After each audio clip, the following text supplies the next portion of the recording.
एक समय की बात है। एक छोटे से गांव में राधा नाम की लड़की रहती थी। उसकी आवाज़ भी बहुत सुरीली थी। वो अपने माँ के साथ रहती थी। 5वीं क्लास में पढ़ती थी। वो पढ़ाई में काफ़ी होशियार थी। उसे सभी प्यार करते थे। वैसे उसे किस चीज़ की कमी नहीं थी। फिर भी वो उदास रहती थी। उसके उदासी का एक ही कारण था, उसके पापा। उसने अपने पापा को कभी नहीं देखा था। वो अपने पापा के बारे में हमेशा सोचती रहती थी कि उसके पापा उसके साथ क्यों नहीं है। राधा की माँ हमेशा यही कहती थी, राधा बेटा, तेरे पापा शहर गए हैं। उनको बहुत काम रहता है, इसलिए वह कभी नहीं आ पाते। एक दिन राधा अपने माँ से बात करती है। माँ, मेरे पापा कब आएंगे? राधा बेटा, तेरे पापा को शहर में बहुत काम रहता है ना, इसीलिए कभी नहीं आ पाते। माँ, आप हमेशा ऐसा ही कहती हो। मैंने अपने पापा को बहुत सालों से नहीं देखा। पापा कब आएंगे? आ जाएंगे बेटा। माँ उसके पिता के बारे में बताकर उसे दुखी नहीं करना चाहती थी। राधा के पिता की मौत शहर में हार्ट अटैक की वजह से हुई थी और राधा बहुत छोटी थी। वो अपने पापा से बहुत प्यार करती थी।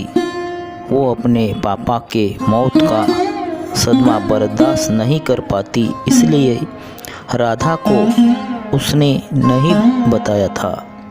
उसकी पिता की मौत हुई और देखते देखते राधा बड़ी हो गई थी और हमेशा उसको अपने पापा की याद आती थी। स्कूल में उसके कक्षा के बच्चे उसे बहुत चिढ़ाते थे। वो उनकी बातें सुनकर अंदर ही अंदर बहुत दुखी होती थी। एक दिन राधा के स्कूल में पेरेंट मीटिंग होती है। शहर में बहुत बड़े कंपनी में काम करते हैं। उन्हें यहाँ आने को समय नहीं मिलता, इसलिए वह यहाँ नहीं आ पाते, ऐसा माँ मुझे कहती है। राधा अपने दोस्तों की बात सुनकर बहुत परेशान हो जाती है और वह अपने घर निकल जाती है। तभी बीच में कब्रिस्तान पड़ता है। राधा उस बात से अनजान होती है कि वह एक कब्रिस्तान से जा रही है। वह कब्रिस्तान में घुस जाती है और एक कब्र पर बैठकर जोर जोर से रोने लगती है।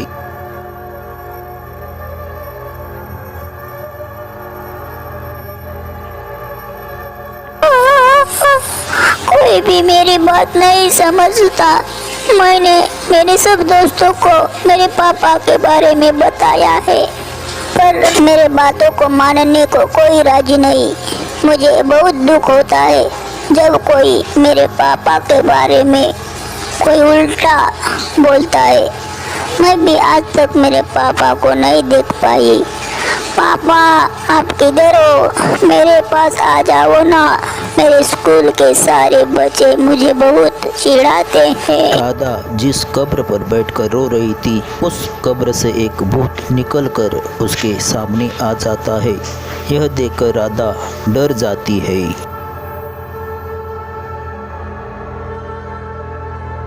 तुम डरो मत बच्ची। कौन हो? अभी तक तुम यहाँ नहीं थे, अचानक सामने कहाँ से आए? क्या तुम भूत हो? तुम डरो मत बेटा। हाँ, मेरी मौत हो गई है, पर मेरी आत्मा भटक रही है और मैं कभी किसी का बुरा नहीं करता। मैंने तुम्हारी सारी बातें सुन ली थी और तुम मुझे परेशान लगी, इसीलिए तुम्हारे सामने आया हूँ, नहीं तो मैं किसी को सामने नहीं आता, कोई मुझे नहीं देख पाता है। मुझे तुम्हारी कोई बात नहीं सुननी, तुम जाओ यहाँ से। बात सुनकर भूत जोर जोर से रोने लगता है। क्या हुआ, तुम क्यों रो रहे हो?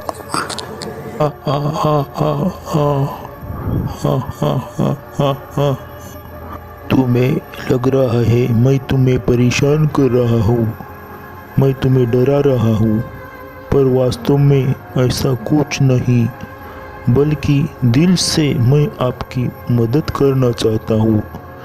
मुझे तुम्हारे अंदर मेरी बेटी देखी जब मैं मरा था। भूत राधा को सारी बात बताता है और रोता है। भूत सारी कहानी बताने के बाद, मैं इसीलिए तुम्हारी मदद करना चाहता हूँ। तुम्हें जब भी कोई परेशान करेगा, तुम्हारे पापा को लेकर मुझे दिल से याद करोगी, तब मैं तुम्हारे आगे हाजिर हो जाऊंगा।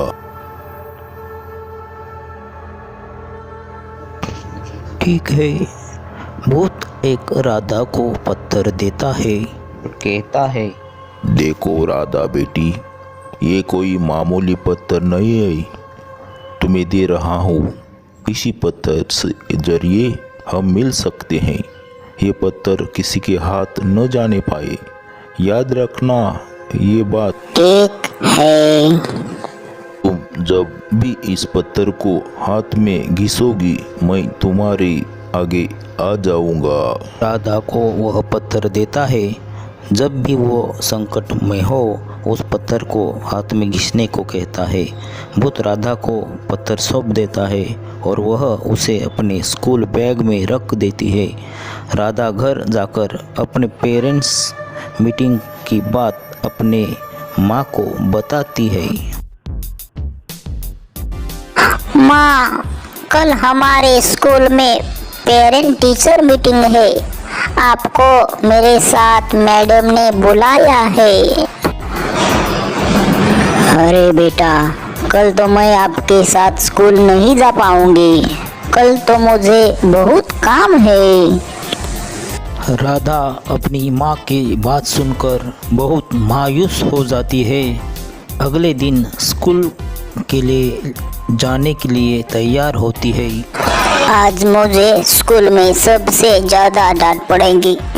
मैडम बोलती है अपनी मम्मी के साथ अपने पापा को भी साथ लेकर आओ। आज पापा तो क्या, मम्मी भी मीटिंग में नहीं जा रही है। आज मुझे मैडम से बहुत डांट पड़ेगी। राधा बहुत हिम्मत करके स्कूल जाती है। राधा के स्कूल के बच्चे अपने माता पिता के साथ पेरेंट मीटिंग में आते हैं। अरे राधा, आज भी तेरे पापा नहीं आए, कैसे हैं तेरे मम्मी पापा? पहले तो पापा ही नहीं आते थे, अब मम्मी भी नहीं आई तेरी। अब देख मैडम तुझे कितना डांटेगी। बच्चे की ये बात सुनकर राधा जोर जोर से रोने लगती है और उसे याद आता है भूत ने उसे एक पत्थर दिया है और वह हाथ पर घिसोगी तो वह भूत उसके सामने हाजिर हो जाएगा। राधा अपने बैग से वह पत्थर निकालती है और उसे अपने हाथों पर जोर से घिसाती है और भूत को याद करती है। उसके तुरंत भूत उसके सामने हाजिर हो जाता है। राधा उसे देखकर जोर जोर से रोने लगती है। अरे राधा बेटा, क्या हुआ तुम्हें? तुम ऐसा रो क्यों रही हो? राधा रोते रोते भूत को सारी बात बता देती है। मेरे क्लास के सारे बच्चे मुझे चिढ़ा रहे हैं। आज पेरेंट्स टीचर मीटिंग है, सब बच्चों के माता पिता उनके साथ है। हमेशा मम्मी मेरे साथ आती थी, आज वो भी नहीं आई है और पापा तो कभी आते ही नहीं स्कूल।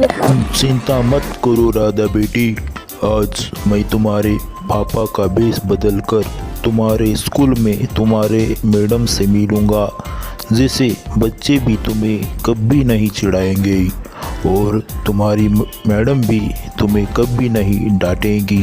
भूत की बात सुनकर बहुत खुश हो जाती है। भूत राधा के साथ उसके पापा के बेस में मैडम से मिलता है और साथ में अपने क्लास के बच्चों से भी। तुम हमेशा कहते हो ना तुम्हारे पापा नहीं आते। आज पेरेंट टीचर मीटिंग है और पेरेंट टीचर मीटिंग के लिए मेरे पापा आए हैं। आज उन्हें काम नहीं है कंपनी में, आज ये शहर से आए हैं हमसे मिलने। तब से राधा के क्लास का कोई बच्चा उसे नहीं चिढ़ाता था और राधा जब भी परेशान होती वो अपने पास रखे पत्थर को घिसती और भूत से मदद लेती।